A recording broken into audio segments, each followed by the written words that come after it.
ในวันที่ 15 กันยายน 2025 ที่วิทยาการป้องกันศาสตร์ไก่สอนพรหมวิหารได้จัดพิธีเปิดศุกร์เฮียนใหม่ 2025-2026 ซึ่งในศุกร์เฮียนนี้มีนักเฮียนใหม่หรือว่านักศึกษาใหม่จำนวน600 กว่าสหายในปีนี้เปิดศุกร์เฮียนใหม่ 2025-2026 ที่วิทยาการป้องกันศาสตร์ไก่สอนพรหมวิหารเข้าร่วมโดยสหายพ้นตีสายใจกลุ่มมัสยิดห้องรัฐมนตรีกระทรวงป้องกันประเทศหัวหน้ากลุ่มใหญ่เสนาธิการกองทัพมีบรรดาสหายคณะพักคณะบรรษาวิทยาการป้องกันศาสตร์ไก่สอนพรหมวิหารและบรรดาพนักงานครูอาจารย์นักศึกษาเข้าร่วมทุกระบบ โดยอิงตามข้อตกลงของกระทรวงป้องกันประเทศฉบับเลขที่ 1612 ทับกปทนครหลวงพิจันทร์ลงวันที่ 13 มีนาคม 2025 ว่าด้วยการอนุมัติตัวเลขก่อสร้างบำรุงนายและพลทหารเข้าเฮียนอยู่บรรดาวิทยาคารโรงเรียนและศูนย์ฝึกอบรมของกองทัพปัตสนลาวจำนวนในประจำปีศุกร์เฮียน 2025-2026 และอิงตามข้อตกลงของกระทรวงป้องกันประเทศฉบับเลขที่ 4894 ทับกปทว่าด้วยการอนุมัติเปิดศุกร์เฮียนใหม่ 2025-2026 อยู่ที่วิทยาคารป้องกันศาสตร์ไก่สอนพรหมวิหารจุดประสงค์เป็นเพื่อเป็นการยกสูงความรู้ความเข้าใจต่อกับพื้นฐานทฤษฎีหลักมูลวิทยาศาสตร์ของลัทธิมาร์กเลนินแนวทางแผนพัฒนานโยบายของพรรคแนวทางป้องกันชาติป้องกันความสงบหน้าที่การเมืองของกองทัพในสภาพแวดล้อมและความมีห้องต้องการในสภาพการใหม่สืบต่อในการปฏิบัติแนวทางป้องกันชาติป้องกันความสงบทั่วปวงชนรอบด้านแนวคิดชี้นำและวิธีการจัดตั้งการเคลื่อนไหวสู่โฮบยุทธวิธียุทธบ้านโฮบยุทธศาสตร์ในสงครามป้องกันชาติป้องกันประเทศทั้งเป็นการปรับปรุงวิธีการนำพาบรรษาการเคลื่อนไหว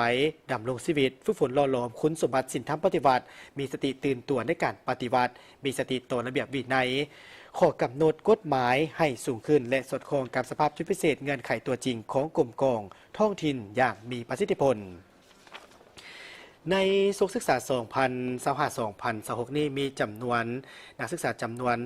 600 กว่าสหายในนั้นมีนักศึกษาเก่าแมนจำนวน276 สหายและนักศึกษาเข้าใหม่ตามข้อตกลงอนุมัติตัวเลขก่อสร้างบำรุง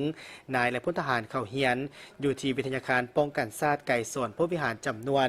300 กว่าสหายซึ่งประกอบมี